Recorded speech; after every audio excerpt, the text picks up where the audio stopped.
This is Support is Sexy, episode 12, with serial entrepreneur and Owners Up founder, Tanya Alvarez. Welcome to the Support is Sexy podcast. I'm your host, Elayne Fluker, entrepreneur, author, producer, and founder of Chic Rebellion Media. 5 days a week, Monday through Friday, I talk to women entrepreneurs who share their journeys and the true stories of their wins and their lessons, and give you insight and inspiration to take your business and your life to the next level. Here we go.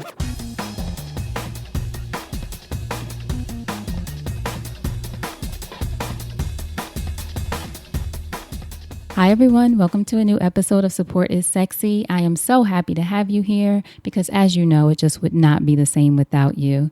So today we are welcoming my friend Tanya Alvarez. Tanya launched her first business when she was just 25 years old called Blink Ads. And within a year, the business generated more than $1 million in revenue. Tanya went on to launch other very successful companies, but then she got to a point where she started to look at the kind of business she wanted versus the kind of life she wanted to create. And I think it's very powerful in our conversation. She talks about getting to that point and making that choice to actually walk away from the businesses that she started to do something different. One was to focus on her personal life, getting married, having a family, and the idea of having support around that, which I think is genius, and I'm going to adopt immediately a support group for your relationship, but also that she really looked at the kind of business that she wanted to create and the thing that she wanted to leave as her legacy. So what she created is a company called Owners Up, which is an accountability software for entrepreneurship. I had the pleasure of being a part of the beta test in 2012. Phenomenal. And it was great for helping you reach entrepreneurs around the world. So in my group, for example, there were entrepreneurs from Australia. So I met people all around the world, and I was able to be in a space where I was held accountable for my own goals and being able to tap into resources from all of these people. So Tanya really gives tons of great information about launching your business, but also about choices we make throughout our life for what we want to do and what we want to accomplish and the legacy that we want to leave. So please have a listen. I know you're going to enjoy it. Without further ado, Miss Tanya Alvarez. So Tanya, thank you so much for joining us on a new episode of Support is Sexy. My honor. Thank you. Yay. So I have to ask you the question I start off asking everyone. When did you first fall in love with entrepreneurship? Wow. Actually, I have a really good story. So my mom bought me a cash register. And then she threw one of her great parties, and all of a sudden, a friend comes up to her and says, "Oh, your daughter's so cute." And she's like, I gave her $20. And she's like, "What?" And the reason why is I sat right in the front, greeting everybody and charging them. To your mom's party?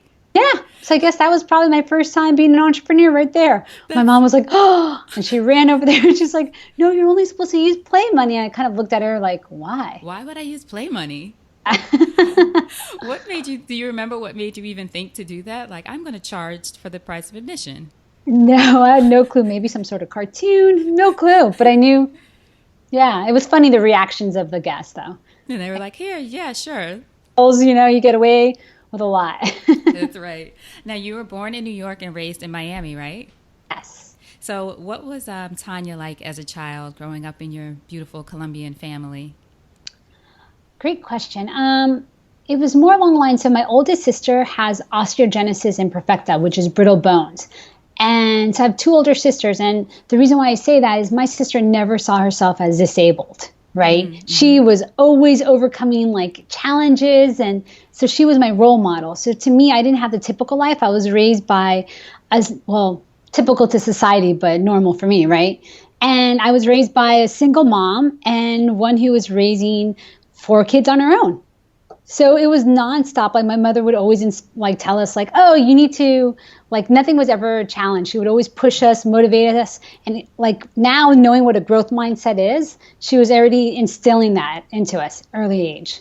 How do you think she knew to do that? Was it just something that was a part of her? It wasn't like she's grooming you guys to be entrepreneurs or anything like that. It's just, how did she know to instill that in you? Yeah, I don't know. Well, her coming from a big family in Colombia and immigrating to U.S., maybe she was just like, yeah, I'm going to push my daughters and my son to be everything that they imagine or they dream of. I love that. Now, you mentioned your sister. Would you say that she's one of your greatest influences in your life, at least growing up? Absolutely. Anytime I wanted to quit or anytime I didn't like any doubt in my mind, I would talk to her and she would give me a pep talk. And then it was kind of like, oh, okay, yeah, I have the opportunity to do that. I have the ability to do that. I'm going to do that, you know? Mm-hmm. And just seeing it through her eyes too. And she's super smart. So she would just like, because of her, I ended up going to Wellesley College. Most people within Florida end up staying in the Florida schools. And she's like, no, you're going to go away, you know? And that was my first time kind of being away from my family and living in another city. It was cool. And was that something you would have even thought about for yourself at that time? Were you thinking, oh, no, I'm going to go to school around here. Why would I go? Well, yeah, everybody was like University of Miami, University of Florida, stay there. And I had scholarships there. Why wouldn't I go there? You know, and then she had me apply to a bunch of like Ivy League schools and more of like colleges. And so I went about it not even knowing like who knew about, at least for me from Florida, I didn't know anything about Wellesley College. I had no clue like Madeleine Albright, Hillary Clinton, all those people graduated. And like, why would I go to an all-female school? Right. Exactly. Why would I want to do that? Yeah, it was the best thing though. Do you think it's important to have people like your sister from the outside who can see something else in you? Like, no, you should try this. You're good enough to go to this school or whatever it is. Yes, absolutely. Everything I've ever achieved in my life has been through people seeing the greater self of me, like my higher self, and really just kind of like speaking to me as that. Mm-hmm. So there was never a doubt that I would start a company or that I would go away to college or if I was successful. And any doubt I had, their listening to me was so much bigger that I just kind of walked into it. Nice. I love that. Now, when you went to school, you majored in international relations, right? Yes. And now when you graduated in 2000, instead of going to a big company, you wanted to go work for startups. Why is that? So right around 2000, the internet bubble just burst, right? And I was like, oh no, I want to go to startups. And I already kind of worked in the corporations when I interned. And I loved just like learning new things and building new things. So I still ended up in New York, which New York was in a startup hub at that time. Mm-hmm. There and working in any position I could, kind of working crazy hours. And that's how I was, just learning. I was so excited to learn. I didn't want to have a typical day every single day. Right. And is that why because what made you think of startups, though, as a thing what made that become that thing that sort of lights you up or that you were excited about at that time? Was it not wanting, as you said, not wanting to do the same thing every day? Or was it something that you saw while you were in school, like, oh, startups, that's something I'm interested in? It was seeing so many people build something at an early age. And I thought, even when I worked at Nike, I realized that, wow, I would have to get my MBA. It would take about 8 to 10 years to be actually able to impact the brand, right? Mm-hmm. Even though, of course, every person impacts it, I wanted a huge impact. And the only way I could do a big impact is working at a small startup because everything I do moves the company forward with the team, of course. Now, when you were working for startups, you worked at 4 in like a course of 2 years or so? Yeah. Now, what made you move through them that quickly? I mean, I don't know if that's quickly. Maybe that's enough time to be at a startup at that stage, especially just starting out. Were you going in like, I want to get this certain amount of experience and then I'm moving on? Yeah, it was more along lines of, I wanted to learn. And when they started putting me in a role, I was like, oh, I'm not learning. I'm not moving things. I think I like the whole building part. And each time I would jump. So from there, I did, it was a commercial real estate company, kind of doing a startup, kind of eliminating the broker. And I got to learn every single part of it, got my license, got to build stuff. And then they're like, oh, now you have to sell it. And I was like, oh, well, I'm not that passionate about commercial real estate. Switched. Then I did foreign currencies, sales and trading platform. And back then people weren't trading, only banks were trading. So I got, again, my license. I got to learn all about it. Then they were like, oh, I played around with kind of like the sales part and the trading. And I was like, oh, and 9/11 happened. And I was like, I don't know if this is what I want to do. Right after, I was like, it was fun, but finance isn't what I wanted to do, or else I would have gone the typical route and went like investment banker. Right. I got out of that. 9/11 kind of shook me up. And then I was like, what is it that I've always been passionate about? And it was marketing. Then during that time, marketing was a wild west. Mm-hmm. There were no rules online. It was just happening, banner ads, emails. So that excited me. And that's why I stayed in that one and just switched between companies. Right. And then in 2000, when you were 25, is that when you started Blink Ads? Yes. And was it because you saw that opportunity, like you said, with it being the Wild West, and you really were like, I can truly create something of my own in this space? Yep. And it was more along the lines of like, I started realizing how much I was billing for the company, how much I wanted to kind of start developing a new product and a service. And the company it was growing, but I wanted to go to that next level. But I was afraid to make the jump. Mm-hmm. Right. I was like, what do I know? Do I need my MBA? Like, I don't even know how to start a company. I've just played tons of roles. And I remember going to my mom and saying, Mom, I really want to start my company. And, I still had some credit card debt because startups, when you play all the roles, don't pay you as well till later on, right? Yes. And my mom was like, well, what are you scared of? I'm like, well, I'm scared I'm going to fail. And she goes, And I go, well, if I fail, that's awful. And she goes, no, you'll be exactly where you are now, working for somebody. And I was like, oh. And I go, well, what happens if someone doesn't hire me because I started a company and failed? And she goes, you wouldn't want to work for that company. Logical, without emotions. I was like, okay, well, all right. And I went for it. Yeah. Now, usually parents, unless the parent has been in the business or been an entrepreneur themselves, they are conservative and they don't want their kids to take the risk. But your mom obviously pushed you because she thought it was something that you really wanted to do. Yeah, my mom's one of those fun, crazy ones that are like, why not? Like she had always had the higher listening, right? She always kind of pushes me when I'm like, I don't know if I can do this. Are you sure about this? I love that. That's a good thing to have. Now, Blink Ads, what kind of company? Obviously an ad and marketing company, but what kind of service did it provide? Well, we had a performance-based marketing agency. And what that means is we would choose advertisers and then we would help promote them by generating leads or sales. And from there, we would kind of create their ad. We would do the ad placements. And we only got paid once there was a lead or a sale, right? So we went from once that purchase happened, what happened to the lead, what happened to the sale, because we want to make sure that they continue paying us. So we would look at the whole onboarding process. And you get basically a commission off that sale. Exactly. And then we expanded to Colombia, Bogota, and New York. And we started really focusing on Latin America, U.S. Hispanic, and the female industry. Now, why is that? Why did you decide to niche down? The female industry is one where it's like, I love to be able to kind of like really get ads that resonates with people. And then the Hispanic market was just up and coming. My whole team spoke Spanish and English. So it was like a opportunity we had. And then we also had a lot of ties in Latin America and we knew the culture. So a lot of other industries try to go into Latin America, but if you don't know the culture, it's really hard to advertise there. Mm-hmm. So you saw an opportunity that someone else, other companies weren't doing or weren't doing well. Exactly. And then we went for it. I love it. Now, Blink Ads ended up grossing more than $1 million. Was it in the first 2 years? Or the first year, actually. Was that a surprise to you? Well, if you have, it's funny though that you say that. I actually was trying to go for more because like with everything I read in the news, everybody was kind of like, now startups were picking up and they were doing well. And I was actually in comparison mode. Growing faster. What can we do? Funny that barely companies who start off their first year make over 1 million. I didn't know that.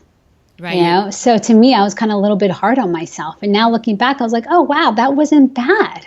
Yeah. Your first company, you were 25. You built it within a year's time. You were making over 1 million. And did you expand to Latin America within that year also? No, Latin America was probably within like, I would say 3 to 4 years down the road. Wow. And then how long overall did you have the company? Because eventually it was acquired, right? And I think I should know this number. I think it was about 7 to 8 years.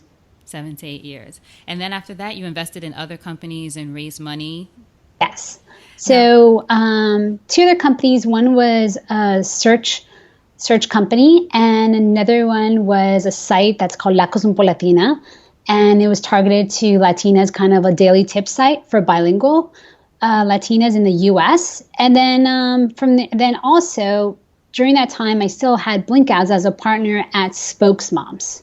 And they wanted to raise money. So they're like, okay, Tanya, you got to step up and be the CEO because you have the credentials to do that. And I was like, I don't know about raising money. Like, what the heck? Because So your other companies have been bootstrapped, right? yeah, bootstrapped. So raising money was kind of like another scary kind of thing. I was like, what? Pitch money? No, what? And I did the deck and started doing my rounds of pitching. Again, people were pushing me forward. I was being kind of like working on a deck for a month. And then some friends are like, oh, I scheduled some appointments for VCs. And I was like, are you kidding me? So I was like, I guess you got to just do it now. Yeah. And I found somebody to invest. We were going through the due diligence, and I made a really hard decision, and I resigned. Partners were not happy at the time, but now we're all friends. I went to their weddings and such. But it was a hard decision. I can't remember how old I was, but it must have been 4 or 5 years ago. So I must have been in my early 30s. I'm 38 now.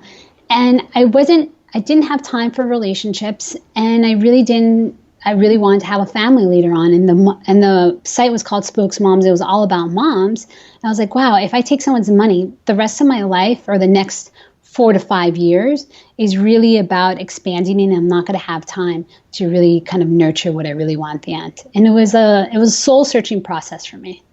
And it was really hard because it kind of goes from what do you want as an individual, and what sometimes can be you're driven by ego in a sense. Can I build this company? Can I make a difference with these moms?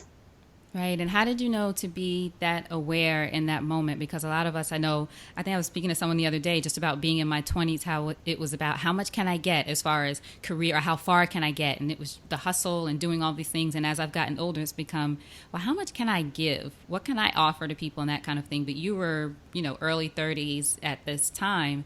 What made you...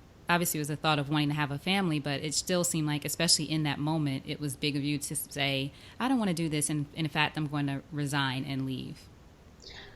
I think it was, what is the outcome? Is it a successful company where the VCs and the partners get paid off? And what does that really mean? And what is that money? What's the cost of that money to my life? Mm-hmm. Right? And the cost at that time was time. And you wanted to control because you would have had to commit the next how many years once you had investors and been responsible to them, right? Exactly. And I was like, and I know myself, and I would go all out and probably sacrifice, my personal life to make it happen. Right. Now, how do you come up with the ideas for your businesses? It's very diverse in the things that you've done so far up to the point that we've discussed, like the blink Sure. ads, and then Spokesmoms, and then, so is it that you just saw something missing in the market and you decided to do it, or was it passion, or what was it? I think it was more about building something. I think I'm really attracted to building things and helping people. So in those cases with blink ads, everything was changing the market. It goes from contextual advertising to search to email to just a bunch of things. And you get to help a company really kind of serve their customers and have customers find them, right? Mm-hmm. So that was exciting, and always different, and it always changed. And with Spokesmoms, it was about helping mothers find products. It's crazy. You go for a stroller, you have so many choices for a stroller. How do you know which one to pick? Right. It can be overwhelming. Yeah. And then La Cosmopolatina was more along the lines of really just serving that land community and kind of understanding my own roots and like how far away I'm going from like speaking Spanish normally, but how much I love my culture. Did you grow up speaking Spanish? Did your mom teach all of you Spanish? Yes. Wonderful. I love that. So in 2012, that's when you decided to launch a business that was actually all about helping other entrepreneurs build their businesses, called Owners Up, which I love, have a personal connection with. How did that come about for you? Well, after I resigned from Spokesmoms, I went on a trip to Vietnam, and I'm like, every time I go on a trip, I have ideas. And I really couldn't think of anything. And I had to really think, what is it that I love to do? And I didn't think I could do a business in the sense of just helping other entrepreneurs, right? And then I thought, okay, well, what do I need? And what did I need throughout all those times I was an entrepreneur? And I realized that there's groups to help entrepreneurs grow, like the ones that are over 1 million. They meet every month. But I actually needed accountability and feedback right away. Mm-hmm. And a touch point of like, okay, how do I hold myself accountable? How do I know I'm going the right direction? Because sometimes you put goals and they might not be the goals that actually move your company forward, but it's the goals that you're comfortable in, right? And it makes you feel good. And so I thought, okay, well, how do I build this? And out of nowhere, I was kind of like, and my whole passion is about really kind of having everybody do what they love. Imagine a world where everyone does what they love. That'd be awesome. We'd all be happier people. Exactly.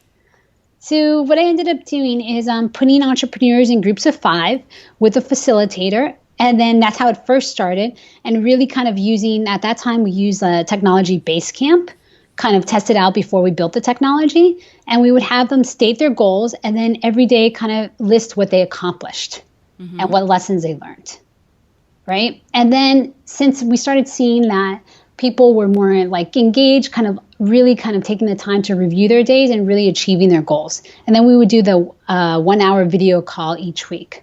Then we started building the technology. So my advice to anybody, always test things out before you build technology. Right. Well, why is that important? Is it because of cost or time spent or both? It's definitely time and cost, but the biggest thing is really kind of seeing what things people use. So you might think like, oh my God, people are going to love this feature. And you spend all this time and money on this feature and nobody uses it. Right. Can you imagine that? That's happened to me. That's happened to me too. Yeah, you think, oh, this is the best thing, but it's really just like you said, you're thinking it's the best thing, but then you test it with an audience and they don't even pay attention to that. Exactly. And then you waited like 3 months to get this developed and launched and crickets. And you're just like, oh no. So test it out and you get to see what really people actually use. Because some people will think this is a great feature, but then it doesn't just go with their everyday life.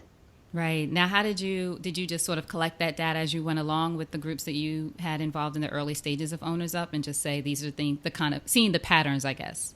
Yes.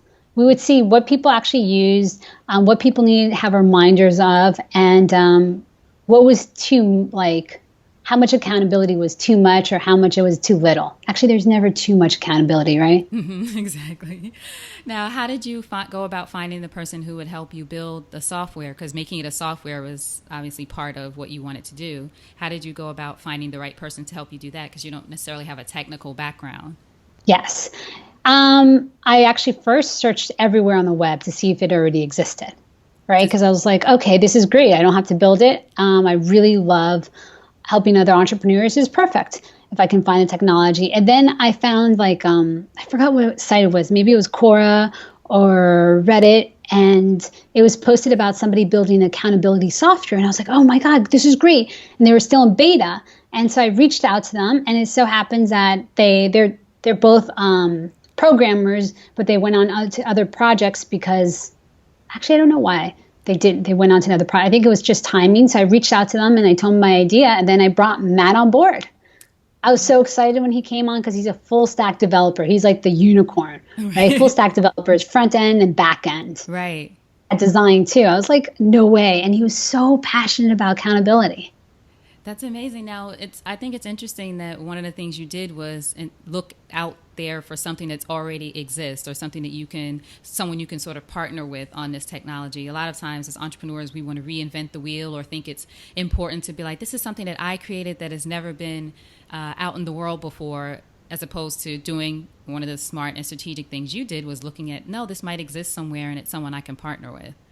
Yeah, because usually you can use a tool and decide if it fits or if there needs to be improvement and then work from there, right? Because if there's no improvement, then great. You figure out how you can use this tool to kind of move your company forward. Right. And you didn't have any of those fears of, oh, if I partner with this person or tell them my idea, they're going to take it and do it on their own. That was something I just talked to someone about, this sort of scarcity mindset, basically. Yes. You always got to... Someone's always thinking about your idea. You just haven't met them. Right. There's always going to be somebody out there.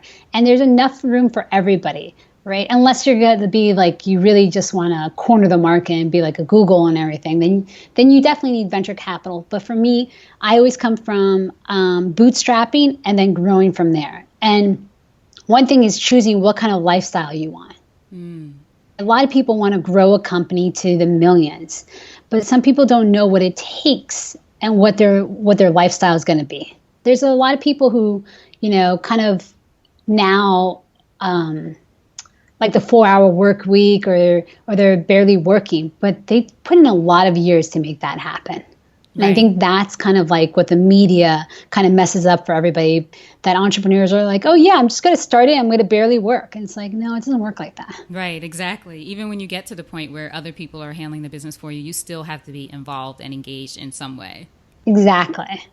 That's a good point. Now, Owners Up seems to be really about service or being of service. Why did you feel like this was the thing that you want to do now as opposed to starting yet another business like your other ones? It was more along the lines of, I saw a lot of entrepreneurs give up on their dreams. And nobody was really supporting the market that was under 100,000 or like right above 100,000. They consider them really still small. And those are the people who are actually making a huge impact and the largest percentage of companies starting up. And nobody was like, where do you go? You can go to meetups, you can go to like read all those articles that say that you're going to have a business really successful, right? But it's a roller coaster. It's an emotional roller coaster, and everybody needs a support system. Like, you need champions and somebody to encourage you out of your comfort zone. Right.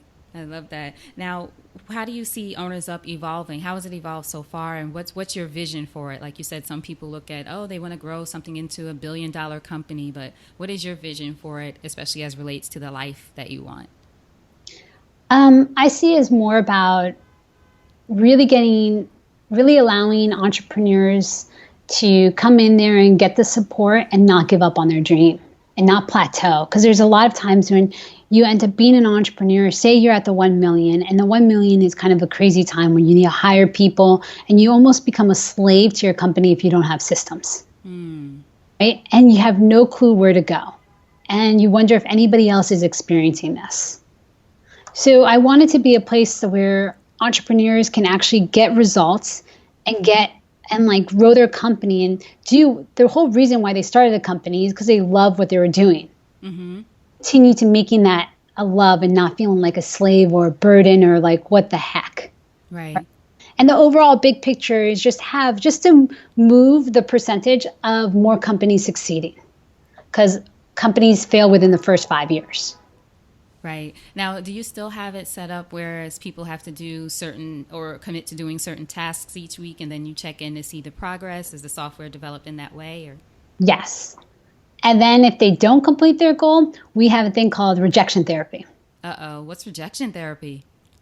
They have to do a challenge. Like, one would be negotiate the price of their Starbucks coffee or ask somebody to name some sort of bakery good after them.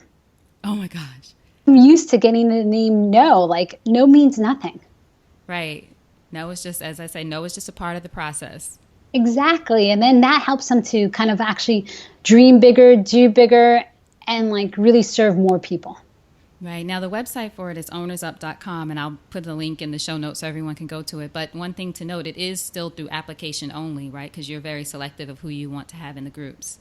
Yep. Okay, just so everybody knows. Now, what does your support network look like? Oh, I have one for each kind of part of my life. So I have just recently got married. Yes. I literally had a support group for that. Really? What's the support group for getting married or being married? Just being in a relationship, yeah. What did that look like? I had a couple, my sisters and 2 friends. And what I did was really kind of figure out like what it is that I value in a guy and all the things I was going to do, and meaning like saying no to dates that don't serve me, no to this type of things, like not repeat the pattern. And right when I was getting serious, my default is to kind of swipe left, right? It's like, oh no, this is not good, like move on or find something wrong about them.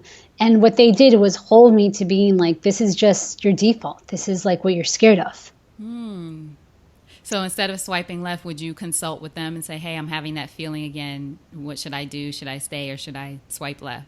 Exactly. And like help me go through that fear. Because most of us, it's just fear that holds us, or something that it's fear, right? Because we're going to default because we want to protect ourselves. So that happened in just One is relationships. One's when I was doing a half Ironman, the same thing. I had a community of people. I joined a team to make sure I showed up for others and for myself. And for business, I have my own group of owners up. I have a mentor and I have 4 other people in my group to really push me out. Cause like there's some things that even though I'm really like my background is marketing, there's things that scare me about marketing still. And you're so close to it, right? Right. You can almost kind of like fall in love with the stories you create that limit you.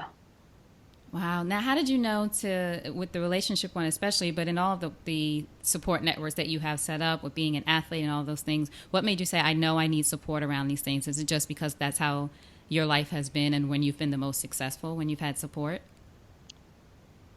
I think it was just early on since I was young. I've always had a support system and my sisters always kind of like being my champions, you know, and then from there, I knew that when I declared something and I put it out there in public, that was my word. And I had to kind of go with it, right? And I knew that those people were people I trusted and they saw me from the greater self of me. I love that. And then what would you say is the greatest lesson having a business has taught you about yourself as a woman? As a woman, it's a great question. As a woman, I think it's more about there's no limits. The only limits are within your mind. Now, is there an experience in particular that taught you that, or has it been just over the years you've learned that? Well, there's a lot of things where, you know, I've been in the finance and the real estate and the advertising. It's mostly a male-dominated industry, and I've been the female, right? And I could have just said, oh, I'm a female, you know, I'm not getting in, da, da, da, da, da. But instead I was like, no, I'm just a human and I'm just going to interact with everybody and use what, my energy and just use my abilities and not limit myself to that. And so I was able to leverage being a female because as a female, we have better personal skills, right? We have more empathy. We have just a bunch of things. And so I was able to use that and continue moving forward and being successful in a male-dominated industry. I love it. Now, what would you say is next for you? Like, what are you most excited about right now? Owners Up is my legacy. I think for me, this is the one that I'm stoked about and I'm excited. And it's not about me at all. It's about really empowering entrepreneurs. And I think continuing to build that and providing more services so people can actually launch their company and succeed and not be kind of having doubts and fears. What made you start to think about what you wanted your legacy to be, especially because you're still considerably young? What made you start having those thoughts of wanting to just decide what you're going to leave behind? Well, this might sound, I guess not morbid, but like, if I died tomorrow, what would make every day like worth living? Right? So I wake up every day kind of excited and curious about tomorrow. And also if anything happened to me, would I be happy? You know, like sometimes the fear, like I think there's an article that says the 72 or something regrets of people who are dying. Yeah. Yeah. And usually it's not going to achieve what they wanted, not asking more. There's a bunch of them. So I always look at that article and I actually kind of send it to myself every quarter to remind myself to push myself. Of that article in particular, you just look at... Yeah, because it's all that wisdom, right? It's kind of like history, it repeats itself. Yeah, I'm going to look. I know exactly what you're talking about. I'm going to look it up so everybody knows it. I'll have a link to it. But this woman, I think she was a nurse or is a nurse, and she decided to start speaking to people just about what their regrets were and then started keeping a record of it. And the article blew up. Everyone was talking about it. Yeah, and if you start speaking to older people now, they're like, oh, kind of think about us now. What would we tell our younger selves? We would say, just go for it, right? Go out more, do things like, doesn't matter where you majored in, like, try it. But when we were in that stage, we weren't thinking like that. We were so scared. At least for me, I was like, oh no, I got to have a great resume so I can get this great job, da, da, da, da, da. Right. It's funny because I feel like when I was younger, I actually had more of the quote unquote fearlessness, or that I'm going to try it. I'm not with business, more so with career. I'm going to try it. This is what I want to do. I'm going to figure out how to get there. And as I've gotten older, it seems the reverse, where there's more of an idea of wanting this safety, of not wanting to push myself out there and do it. So it's interesting that for me, it's been the reverse. Now is when I feel like I really need to push myself to do the things that I want to do. Wow, that's great. Yeah, I think it was more of going to Wellesley. A lot of people were either doctors, lawyers, a typical route. So going beyond that was a bit scary. Yeah. And then they put more safety and security in the foundation. Right, but thank goodness for your mom. Yeah, for my family pushing me. Yeah, go for it. So I just have a couple more questions. I thank you so much for your time. If you could think over your life and career and had a chance to thank only one person whose support was critical to you personally or professionally, who would it be and what would you say?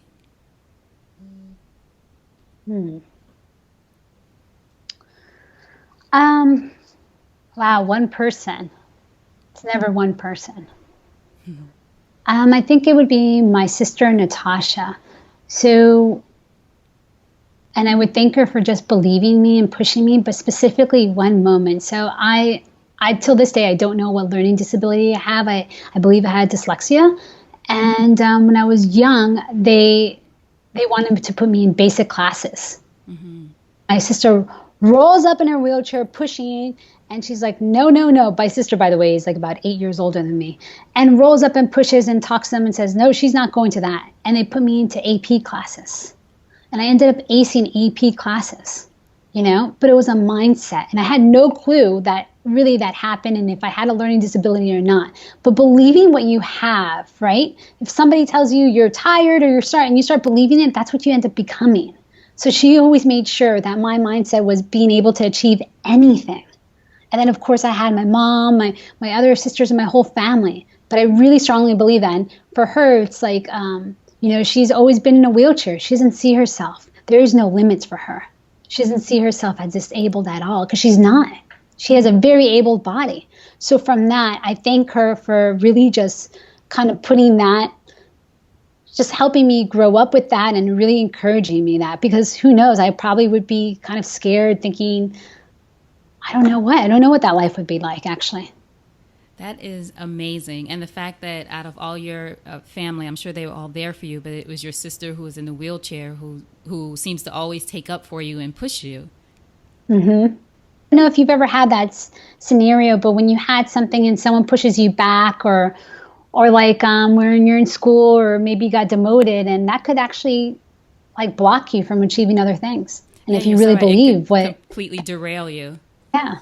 I think so many, and it's interesting you said that, I think so many kids go through that now who are sort of lost in the system or that don't have the person to come up to the school for them. I remember there are times for me, having always been a writer, where sometimes my pieces would be so good, I guess, that teachers would say that they thought I cheated or that I couldn't possibly have written that. Some of that was racial, some of it may have been other things, but my mom would go up to the school and advocate for me. And just imagine if I had taken that in and never said, hey, this is what happened today. I don't know what's going on. I could have been, never had a career in me. Who knows? You just don't know if you don't have someone to advocate for you. Wow, your mom was a huge champion. That's awesome. Final question for you. How can we support you? Website, social media, products, anything that you want to tell us about? Ownersup.com, of course. I'll have that. Anything else that you're working on that you want to tell us about? So one thing is, I'm on a mission to have over 1 million solo entrepreneurs succeed.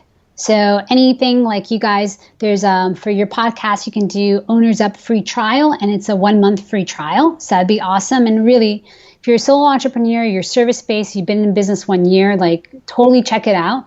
And the other thing, I have another project called Marriage Unveiled, and it's just my fun. So it's easy to fall in love, but it's harder to stay in love. Oh, I didn't know about this. Tell me about that before we go.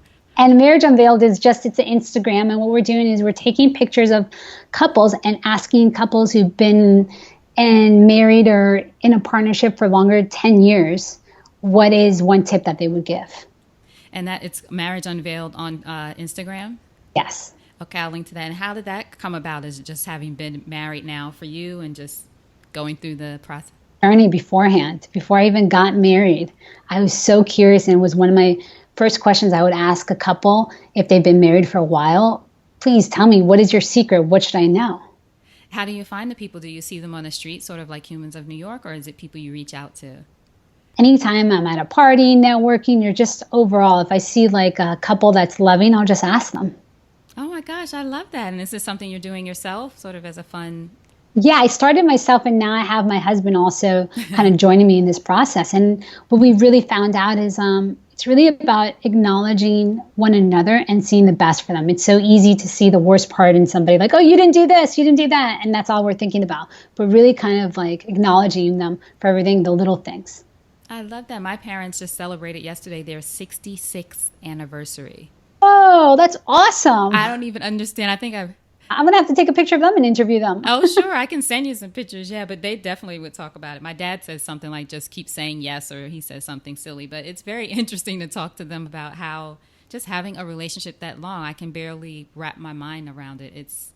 But certainly there have been ups and downs, and, a lot before I even came along, but they're still married. And my mom called me, today's my anniversary, you forgot. I'm like, oh my God, 66 years. I can't believe it. Wow, 66 years. Yeah, I would love to chat with them. Oh, for sure. They'll be open to it. They're funny. So, Tanya, thank you so much again for coming. Last thing, just do you have a parting piece of advice for our audience? Go for it, guys. No one's promised tomorrow. Go for it. Test things out as lean as possible.